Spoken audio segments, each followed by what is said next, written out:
7 ستمبر سن 1973 کو پاکستان کی پارلیمنٹ کے اندر عقیدہ ختم نبوت کا قانون پاس ہوا۔ ستمبر کے مہینہ کے اندر 7 ستمبر کے دن کو یوم ختم نبوت سے یاد کیا جاتا ہے۔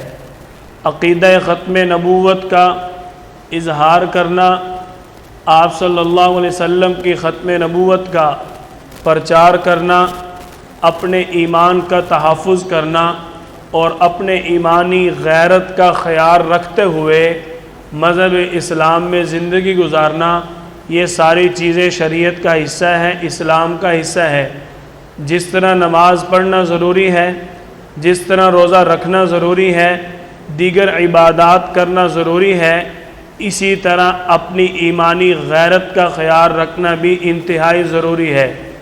اللہ تعالیٰ نے قرآن پاک کے اندر فرمایا، یجاہدون فی سبیل اللہ، اہل اسلام کو اللہ حکم دے رہے ہیں کہ تم نے اللہ کے راستے اندر ڈٹ کر محنت کرنی ہے، جہاد کرنا ہے۔ وَلَا يَخَافُونَ لَوْمَةَ لَائِمٍ، تم نے غیر مسلموں کی ملمہ سازی، کافروں کی عجیب و غریب پیشکش اور تجویزات کو نہیں ماننا۔ یہ تمہارے سامنے ملامتیں کریں گے، تمہیں عجیب و غریب تعویلیں پیش کریں گے، اور جی جیسا بھی ہے انسان تو ہے نا، اس کے ساتھ تعلق رکھنے میں کیا حرج ہے۔ اب اللہ تعالیٰ فرما رہے ہیں، یا ایھا الذین آمنوا لا تتخذوا عدوی وعدوکم اولیاء، ایمان والو جو اسلام کے دشمن ہیں ان کے ساتھ تم نے کبھی تعلق نہیں جوڑنا۔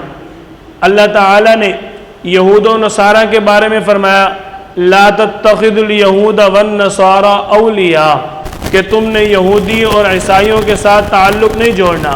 لیکن اہل کتاب یہودی اور عیسائیوں کے ساتھ ایک محدود تعلق کی اجازت ہے، گہرے تعلق کی اجازت پھر بھی نہیں ہے۔ اللہ تعالیٰ نے فرمایا، یا ایھا الذین آمنوا لا تتخذوا بطانة من دونکم، ایمان والو تم اسلام دشمنوں کو اپنا رازدار دوست نہیں بنانا۔ رازدار وہی ہوتا ہے جس کے ساتھ انسان کا گہرا تعلق ہوتا ہے۔ عقیدہ ختم نبوت کے اس 7 ستمبر والے دن کی وساطت سے ہم نے آپ صلی اللہ علیہ وسلم کی اس محبت کے ساتھ یہ تجدید عہد کرنا ہے کہ ہم آپ کے دشمن قادیانی اور اس کے ماننے والوں کے ساتھ 100% بائیکاٹ کریں گے۔ 7 ستمبر کا دن آ رہا ہے، اس دن ہم نے اس پیغام کو عام کرنا ہے اور آپ صلی اللہ علیہ وسلم کے ساتھ محبت کا اظہار کرنا ہے۔ اللہ تعالیٰ نے قرآن پاک کے اندر فرمایا، الذین یتخذون الکافرین اولیاء من دون المؤمنین، جو لوگ اللہ کے علاوہ کافروں کو اپنا دوست بناتے ہیں اور مسلمانوں کو کیا جواب دیتے ہیں، ایبتغون عندہم العزہ، عزت حاصل کرنے کے لیے ان کے دل میں کیا ہوتا ہے، اور یہ ہماری عزت کا معاملہ ہے، ایک ہی جگہ کام کرتے ہیں، ایک ہی جگہ تجارت کر رہے ہیں، ایک ہی جگہ پڑھنا پڑھانا ملازمت ایک ہی جگہ چل رہا ہے، ایبتغون عندہم العزہ، عزت تلاش کرنے کے لیے تعلق جوڑتے ہیں کافروں کے ساتھ۔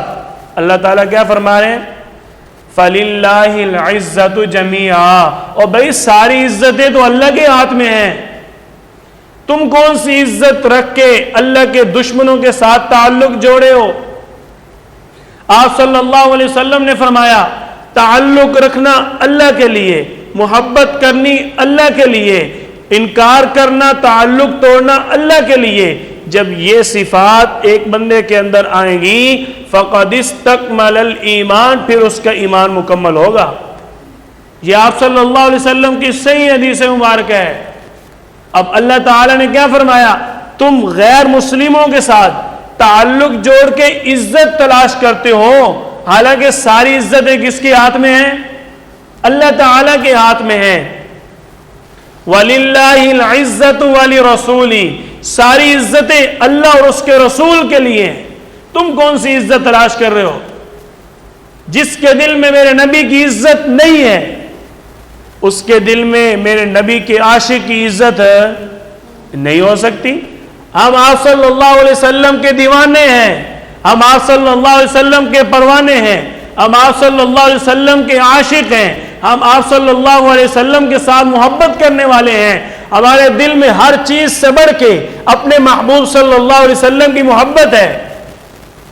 اب جس کے دل میں آپ صلی اللہ علیہ وسلم کی عزت نہیں ہے، یہ قادیانی غیر مسلم جن کے دل میں سرور کونین صلی اللہ علیہ وسلم کی محبت نہیں ہے، اس کے دل میں 1400 سال بعد والے غلام رسول عاشق رسول کی محبت ہو سکتی ہے؟ جس کے دل میں دو جہاں کے سردار کی عزت نہیں ہے، جو اتنی عظیم ہستی سید الانبیاء، امام الانبیاء، اجمل الانبیاء، اکمل الانبیاء، اشرف الانبیاء، اعظم الانبیاء، اللہ نے دو جہان کا سردار بنایا، سید الکونین محمد مصطفیٰ صلی اللہ علیہ وسلم، جن کو اللہ نے اتنا مقام دیا، ورفعنا لک ذکرک، جن کی شان کو اللہ بلند کرتا ہے، ان کی محبت ان بدبختوں کے دل میں نہیں ہے، تو 1400 سال بعد والے غلام رسول کی محبت ہوگی؟ اتنی عظیم ہستی کی عزت ان کے دل میں نہیں ہے، تو 1400 سال بعد والے ایک عام عاشق رسول کی عزت ان کے دل میں کیسے ہو سکتی ہے؟ کون سی عزت تلاش کرتے ہیں ان بدبختوں کے ساتھ تجارت کر کے؟ ایبتغون عندہم العزت، اللہ تعالیٰ فرما رہے ہیں کون سی عزت تلاش کر رہے ہو؟ فَلِلَّهِ الْعِزَّةُ جَمِيعًا، ساری عزتیں تو اللہ کے ہاتھ میں ہیں۔ فَلَا تَقْعُدُوا مَعَهُمْ، اللہ تعالیٰ فرما رہے تم نے ان کے ساتھ کبھی نہیں بیٹھنا، إِنَّكُمْ إِذًا مِثْلُهُمْ، کب تک نہیں بیٹھنا؟ حَتَّى يَخُوضُوا فِي حَدِيثٍ غَيْرِ، جب تک یہ اپنی باتوں سے باز نہیں آتے، جب تک یہ اسلام دشمنی سے باز نہیں آتے، جب تک یہ عقیدہ ختم نبوت کے انکار کو چھوڑ نہیں دیتے، اس وقت تک فَلَا تَقْعُدُوا مَعَهُمْ، ان کے ساتھ بیٹھنا نہیں ہے۔ اگر ان کے ساتھ بیٹھو گے، اللہ نے اعلان کیا ہے اِنَّكُمْ إِذًا مِثْلُهُمْ، انہی جیسے ہیں جو ان کے ساتھ بیٹھتے ہیں، منافقت پھیلاتے ہیں، او جی کی کریں، مجبوری کا تعلق رکھنا پڑتا ہے، سن لیں اسلام کے ساتھ، عام بندے کو تو دھوکہ دے لیں گے نا کہ جی میں نے ویسے ہی اس کو ملا تھا، کام نہیں کرتا اس کے ساتھ، میرا اس کے ساتھ گہرا تعلق نہیں ہے۔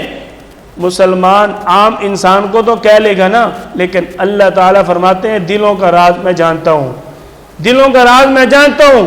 انکم اذا مثلہم، جو ان کے ساتھ تعلق رکھے گا، ان اللہ جامع المنافقین والکافرین، اللہ تعالیٰ نے منافقین کا بھی ذکر کیا، منافقت دکھاتے ہیں، دھوکہ دیتے ہیں عام مسلمان کو، اور میں نے ویسے ہی تعلق رکھا ہوا ہے، نہیں جی نہیں، میں نے تو کبھی قادیانیوں کے ساتھ تجارت نہیں کی۔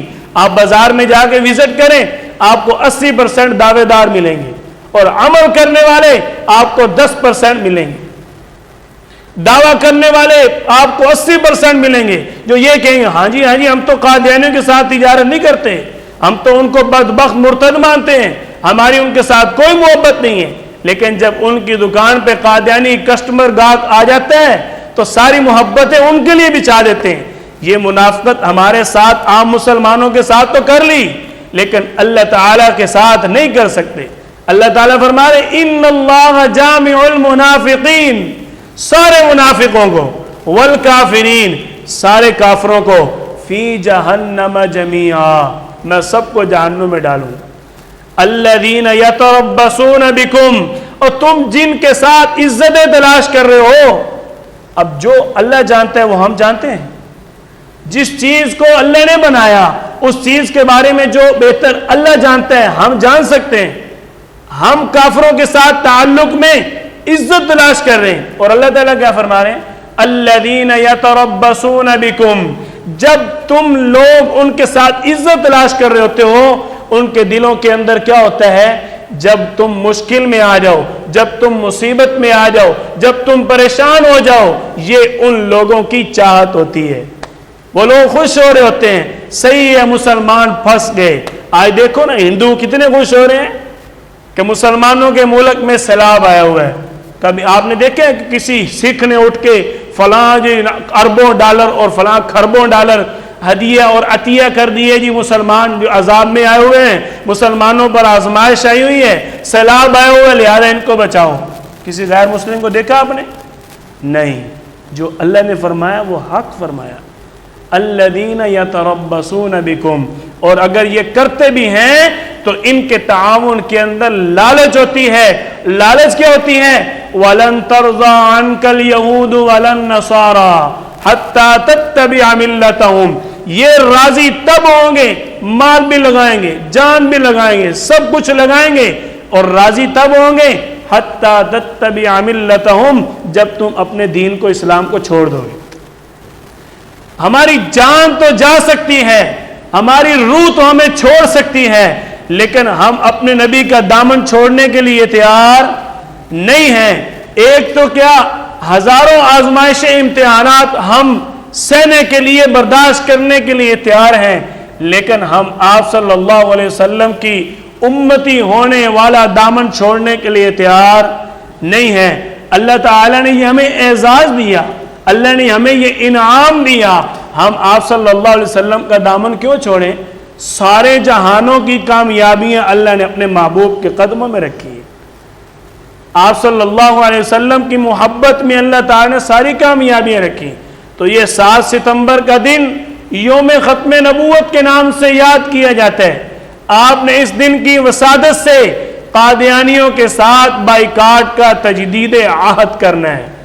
تجدید عہد کہتے ہیں کہ نئے سرے سے وعدہ پکا کرنا ہے کہ ہم ان قادیانیوں کے ساتھ کوئی الفت اور محبت نہیں رکھیں گے. واضح دلائل قرآن کریم کے اندر موجود ہیں، واضح الفاظ میں اللہ تعالیٰ نے اس چیز سے منع فرمایا ہے. آپ صلی اللہ علیہ وسلم نے خود بائیکاٹ کی ہے. غزوہ خیبر کے موقع پر آپ نے یہودیوں کے ساتھ بائیکاٹ کیا. خیبر سے پہلے آپ نے یہودیوں کے ساتھ بائیکاٹ کیا. اور بھئی تم غیر مسلم کافروں کی بات کرتے ہو، آپ صلی اللہ علیہ وسلم نے تو اپنے مسلمان ساتھیوں کے ساتھ بائیکاٹ کیا ہوا ہے. کہاں جا رہے ہیں؟ غزوہ تبوک میں چند صحابہ پیچھے رہ گئے. آپ صلی اللہ علیہ وسلم نے 40 دن ان کے ساتھ بائیکاٹ رکھا ہے. کتنے دن؟ 40 دن ان کے ساتھ بائیکاٹ رکھا ہے. پھر کہتے ہیں نہیں جی یہ تو آپ صلی اللہ علیہ وسلم نے نہیں کیا، آپ ہمیشہ لوگوں کو ملتے رہے، آپ نے یہودیوں کے ساتھ، عیسائیوں کے ساتھ، کافروں کے ساتھ تعلق رکھا ہے. بھائی آپ صلی اللہ علیہ وسلم نے اگر تعلق رکھا ہے، تعلق توڑا بھی ہے، لیکن ہر بندے کے ساتھ تعلق نہیں رکھا. پوری زندگی آپ صلی اللہ علیہ وسلم نے کسی گستاخ رسول کو معاف نہیں کیا. آپ قرآن و حدیث تاریخ اٹھا کے دیکھ لیں، کسی ایک حرف کے اندر آپ کو یہ بات نہیں ملے گی کہ آپ صلی اللہ علیہ وسلم نے گستاخ رسول کو معاف کیا ہو. پھر کون سی زبان سے قادیانیوں کے ساتھ تعلق جوڑ رہے ہیں؟ آپ صلی اللہ علیہ وسلم نے خود بائیکاٹ کیا ہے، 40 دن خود بائیکاٹ کیا. بس دین کے لیے آپ صلی اللہ علیہ وسلم اعلان کیا، ان کی گھر والیوں کو بھی کہہ دو ان کو اپنے گھر نہ آنے دے. یہ کیوں پیچھے رہ گئے تھے؟ لیکن اللہ نے جب ان کو معاف کر دیا تو آپ صلی اللہ علیہ وسلم نے ان کو سینے کے ساتھ لگا لیا. پھر لوگ باتیں کرتے ہیں قرآن و حدیث علم نہ ہونے کی بنیاد پر اپنا مفاد نکالنے کے لیے من گھڑت باتیں پیش کرتے ہیں، وہ ہوتی ہے منافقت. اور منافق کے لیے اللہ نے فرما دی ہے ان اللہ جامع المنافقین. میں سارے منافقوں کو اللہ تعالیٰ جانتے ہیں، اور سارے منافقوں کو اللہ نے اپنی جہنم میں ڈالنا ہے جو اسلام کے ساتھ دھوکہ کرتے ہیں. اسلام کے ساتھ دھوکہ نہ کرو، اس عظیم ہستی سرور کونین کے ساتھ دھوکہ نہ کرو جس کی وجہ سے اللہ نے ساری کائنات سجا دی ہے، جس کی وجہ سے آج ہم یہاں بیٹھے ہوئے ہیں، جس کی وجہ سے یہ سب کچھ چل رہا ہے. اس کے ساتھ سچی محبت کرو. یہ 7 ستمبر کا دن یوم ختم نبوت کا دن ہے. اس دن سے آپ یہ عزم کریں ہم نے قادیانیوں کے ساتھ 100% بائیکاٹ کرنا ہے. اللہ تعالی ہم سب کو دین حق کو صحیح سمجھ کر اس پر عمل کرنے کی توفیق عطا فرمائے.